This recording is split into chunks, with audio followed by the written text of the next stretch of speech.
सम्बन्ध संस्थाका अध्यक्षज्यूहरू, महासचिवज्यूहरू, नेपाल शिक्षक महासङ्घ र आबद्ध सम्बन्ध संस्थाका प्रदेश, जिल्ला र पालिका नेतृत्वको साथीहरू र यो शिक्षक जनसागरमा उपस्थित तमाम सबै आदरणीय शिक्षक कर्मचारी साथीहरू, यहाँहरू सबैमा आज 18औं दिनको आन्दोलनको मोर्चामा हार्दिक स्वागत गर्दै नमस्कार अभिवादन भन्न चाहन्छु।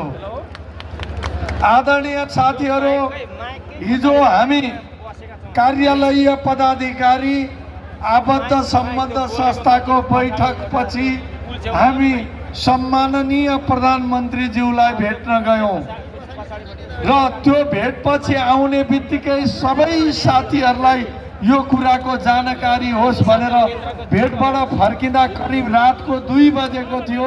2 बजेको सेरोफेरोमा मैले स्ट्याटस लेखेँ। मलाई अचम्म के लाग्यो भने त्यो स्ट्याटस लेखेको 10 मिनेटभित्र 50 भन्दा बढी सेयर र कमेन्ट आएको थियो। साथीहरुमा आन्दोलनप्रति कत्रो लगाव छ, शिक्षकका माग मुद्दाप्रति कत्रो लगाव छ भन्ने यो एउटा प्रमाण हो। रातभरि साथीहरु सुत्नु भएको छैन। के हुँदैछ, हाम्रा माग मुद्दा कहाँ पुग्दैछन्, शिक्षा ऐनको प्रक्रिया कहाँ हुँदैछ।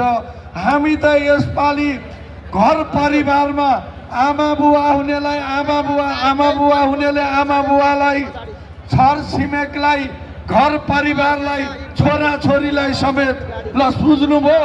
यसपटक म आन्दोलन, म काठमाडौँ एउटा शैक्षिक लडाईँमा जाँदैछु। यो लडाईँबाट फर्किँदै गर्दा म एउटा ऐन लिएर आउनेछु भनेर सुनाएर आएका छौँ। हो कि होइन भन्नुहोस् साथीहरू। त्यसैले ऐन एउटा अग्रगामी ऐन नलिकन फर्किने सुविधा हामी कसैलाई छैन। त्यस कारणले पनि साथीहरू मिनेटको विकासक्रम बुझ्नका लागि, अपडेट हुनका लागि रातभरि नसुती बस्नु हुँदो रहेछ भन्ने मलाई लाग्यो। तपाईको त्यो ऊर्जालाई म सलाम व्यक्त गर्न चाहन्छु। सलाम छ साथीहरू। हामी सम्माननीय प्रधानमन्त्रीज्यूकोमा 7 बजे पुग्यौं, तर सम्माननीय प्रधानमन्त्रीज्यू चितवनको कार्यक्रममा जानुभएकोले भेटका लागि अलिकति विलम्ब भयो। केही क्षणको पर्खाइपछि राति ठिक 9 बजेबाट हाम्रो कुराकानी सुरु भयो। सुरुमा महासङ्घको तर्फबाट हामीले कुरा राख्यौं। लगभग 15 मिनेटदेखि 20 मिनेट हामीले लगातार तपाईको मनमा जुन आगो बलेको छ, तपाईको मुटुमा जुन आगो बलेको छ, तपाईको माथामा जे कुराले दुखेको छ, ती कुरा जस्ताको तस्तै हामीले त्यहाँ अभिव्यक्त गर्यौं। हामीले भन्यौं, सम्माननीय ज्यू राहत शिक्षक, सम्माननीय ज्यू ईसीडी का शिक्षक र विद्यालय कर्मचारीको तलबमान यहाँलाई थाहा छ कि छैन? उहाँहरू कति पीडामा हुनुहुन्छ। उहाँहरूको उपचार नेपाली शिक्षक कर्मचारीले खोजेका छन्। उहाँहरूलाई जीवन धान्न योग्य तलबमान र स्थायित्वको प्रक्रियाद्वारा म विद्यालयमा काम गर्छु भन्ने गर्वका साथ समाजका अगाडि उभिएर भन्न सक्ने परिस्थिति सिर्जना होस् भन्ने चाहेका छन्। सम्माननीय ज्यू राहत शिक्षकहरू, साबिक उच्च माविका शिक्षकहरू, प्राविधिक धारका शिक्षकहरू, विशेष शिक्षाका शिक्षकहरू, अस्थायी करार शिक्षकहरू 20 वर्षदेखि अस्थायीको अस्थायी नै छन्। कति साथीले उमेरका कारणले परीक्षा समेत दिन पाउनु भएको छैन। ती साथीहरू आफ्नो परिवार छरछिमेकमा यसपटक परीक्षा भयो, म पनि थाहै भएँ भनेर सुनाउन लालरित हुनुहुन्छ। उहाँहरूले त्यो अवसर कहिले पाउने हो, त्यसैका लागि उहाँहरू पनि ऐनको लागि पर्खिरहनु भएको छ। थाई शिक्षक साथीहरू 20 वर्ष भयो, 25 वर्ष भयो, एक श्रेणी पनि बढुवा हुनु भएको छैन। ती साथीहरू म पनि बढुवा भएँ भनेर फेसबुकमा बधाईको फोटो पोस्ट गर्न चाहनुहुन्छ। छरछिमेक र परिवारलाई सुनाउन चाहनुहुन्छ उहाँहरूले कहिले सुनाउन पाउने हो त्यो कुरा। त्यसै गरी अहिले प्रताडित छन् साथीहरू, पालिकामा पेलिएका छन्, हेपिएका छन्। म सुन्दैछु हाम्रा साथीहरू आन्दोलनका मोर्चामा डटिरहँदा कुनै कुनै पालिकामा सरुवा र निष्कासनको पजनी सुरु भएको छ अरे। खबरदार साथीहरू, तपाईको त्यो पजनी यो आन्दोलनले त्यत्तिकै रद्द गरिदिन्छ। शिक्षकहरू आगो हुन्, आगोसँग जिस्कने कसैले कोसिस नगरोस् त्यो सत्ताको जुनसुकै पोजिसन र पदमा रहेको किन नहोस्। म यही मोर्चाबाट उहाँहरू सबैलाई जसले शिक्षक कर्मचारीमाथि अपहेलनाको नजर हेर्नु भएको छ, यिनीहरूलाई म पेल्छु, ठेगान लाउँछु भन्ने सोच्नु भएको छ, समयले तपाईँलाई ठेगान लाग्छ। नेपाली शिक्षक कर्मचारी हार्नेवाला छैनन्, दब्नेवाला छैनन्। अरू पनि थुप्रै माग मुद्दामा विस्तारित ढङ्गबाट हामीले कुरा राख्यौँ। त्यसका लागि मेरो प्रतिनिधि मण्डलमा जानुहुने तीनैजना साथीहरू, आदरणीय सहअध्यक्षज्यू, आदरणीय महासचिवज्यू र आदरणीय उपमहासचिव अर्थज्यूलाई पनि म अध्यक्ष भएको नाताले हार्दिक धन्यवाद दिन चाहन्छु। र हामीले धारा प्रवाह कुरा राखेपछि यहाँहरूले मैले अहिले भन्दै गर्दा लामो हुन्छ, त्यसैले सबै कुरा भनिन, तर यहाँहरू कसैका माग मुद्दा छुटाइन। अस्थायी अवधि थप्ने कुराहरू पनि आए, पेन्सनका पीडाहरूका कुरा पनि आए। जे जति माग मुद्दा छन् सबै माग मुद्दाहरू त्यहाँ सम्प्रेषण गरियो। सँगै मैले के भने सम्माननीय प्रधानमन्त्रीज्यू, हामी यहाँ आएका मान्छे समेत त्यहाँ भएका लाखौं लाख शिक्षकहरू एक थान अग्रगामी विद्यालय शिक्षा ऐन नबोकिकन फर्क्यौन भनेर कसैले नजिकैको नदीमा, कसैले नजिकैको मन्दिरमा, कसैले घर परिवारसँग, आफ्ना अभिभावकसँग कसम खाएर आएका छन्। हामी अन्तिम बुँदा रगत रहेसम्म त्यो कसमको रक्षाका लागि लड्नेछौँ। हामीले कुरा राखिसकेपछि सम्माननीय प्रधानमन्त्रीज्यूले कुरा राख्नुभयो। प्रधानमन्त्रीज्यूले पनि विद्यालय शिक्षाको बारेमा उहाँको गहिरो गहनतम बुझाइरहेको हामीले अनुभव गर्यौँ। माग मुद्दाहरूको बारेमा पनि उहाँको गहिरो बुझाइरहेको हामीले अनुभव गर्यौँ। त्यो गहिरो बुझाइको लागि उहाँलाई पनि म धन्यवाद सम्प्रेषण गर्न चाहन्छु। उहाँले लगभग 1 घण्टा 15 मिनट कुरा गर्नुभयो उहाँको तर्फबाट। सबै कुरामा उहाँले बोल्नुभयो। हामीले भन्यौँ यसका लागि त सम्माननीयज्यू एकछिनपछि सवाल जवाफ भन्दाखेरि अर्कै अर्थ आउँछ। प्रश्नोत्तर जस्तो पनि भयो, थोरै प्रश्न हामीले राख्यौँ, थोरै उहाँले राख्नुभयो। हामीले एकअर्काका पोजिसनहरू पनि क्लियर गऱ्यौँ। त्यो क्रममा उहाँले भन्नुभएका मुख्य कुरा, ऐन छिटोभन्दा छिटो दिन म पनि चाहिरहेको छु, तर केही अप्ठ्याराहरू छन्, केही मिलिरहेको छैनन् भन्ने कुरा गर्नुभयो। फेरि त्यो संसदीय प्रक्रियामा छ, संसदको अधिकारभित्र छ भन्नुभयो। हामीले भन्यौँ सम्माननीयज्यू त्यो कुरा त हो, तर त्यो प्राविधिक पक्ष हो।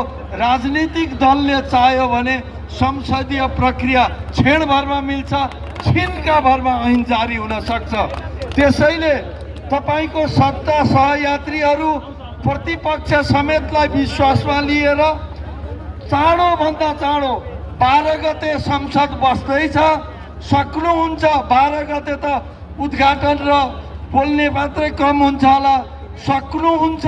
13 गते गरिदिनुहोस्, अलिक हुँदैन भने 14 गते गरिदिनुहोस्, त्यो पनि हुँदैन भने 15 गते गरिदिनुहोस्। यस्तै ठुलो सभा गरेर यहाँहरूलाई धन्यवाद दिएर हामी फर्क्यौँला भनेर हामीले कुरा राख्यौँ। उहाँले भन्नुभयो छिटोभन्दा छिटो गर्नका लागि म सत्ता सहयात्रीहरूसँग छलफल गर्छु, संसदहरूमा छलफल गर्छु, हामी भेटघाट गर्दै गरौँला, संवाद गर्दै गरौँला।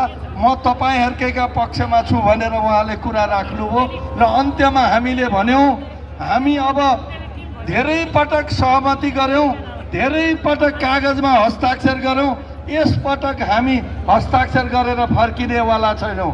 आदरणीय साथीहरू, मैले त हस्ताक्षरै बिर्सिसकेँ, हस्ताक्षर गर्नै आउँदैन अब मलाई, कसरी गर्नु हस्ताक्षर।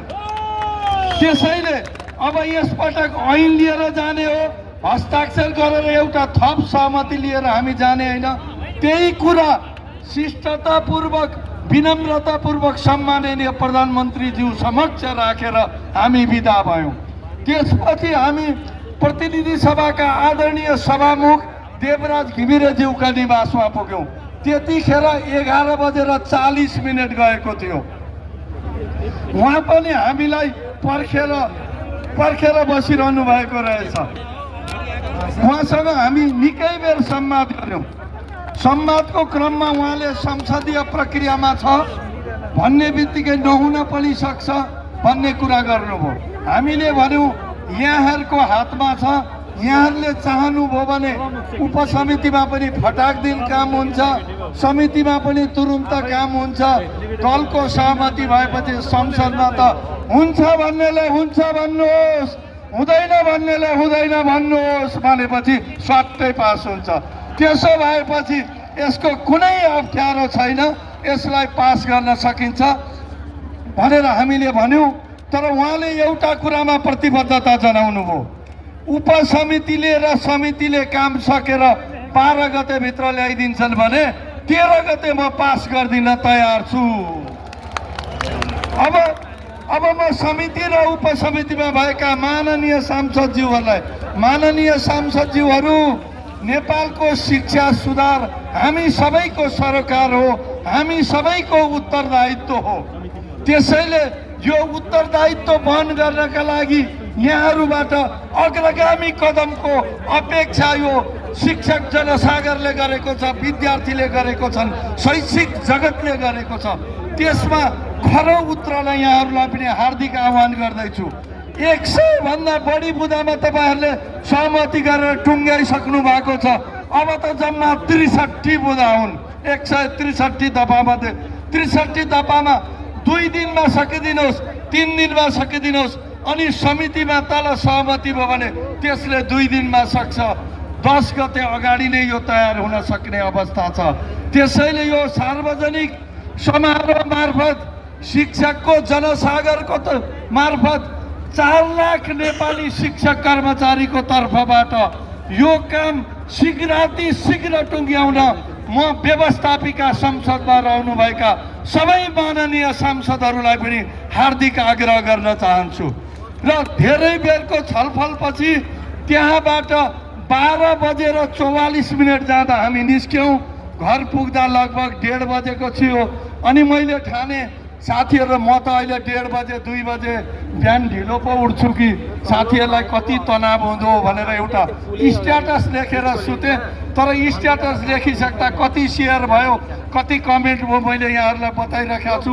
यहाँहरूको त्यो ऊर्जा कायम रहोस्, यहाँको हृदयभित्र रहेको आगो तन्किरहोस्, यहाँको दिमागमा रहेको चोट तन्किरहोस्, दुखिरहोस्। यही ऊर्जाको बलमा हामी अग्रगामी विद्यालय शिक्षा ऐन ल्याउन सफल हुन्छौँ।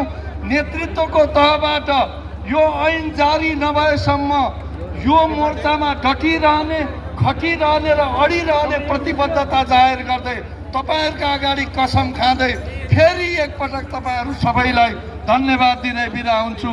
धन्यवाद। म साथीहरू नारा भन्छु, यहाँहरूले भनिदिनु होला। म नेपाली शिक्षक कर्मचारी के भन्छ भन्छु। सिंहदरबारबाट सुन्ने गरी, बालुवाटार सुन्ने गरी, बुढाली नकल्ट सुन्ने गरी, पेरिस डाँडा सुन्ने गरी कराउनु होला। टाढा टाढा छन् यी ठाउँहरू। तपाईँले भन्नुहोला अग्रगामी शिक्षा ऐनले भन्छ। नेपाली शिक्षक कर्मचारी के भन्छ? नेपाली शिक्षक कर्मचारी के भन्छ?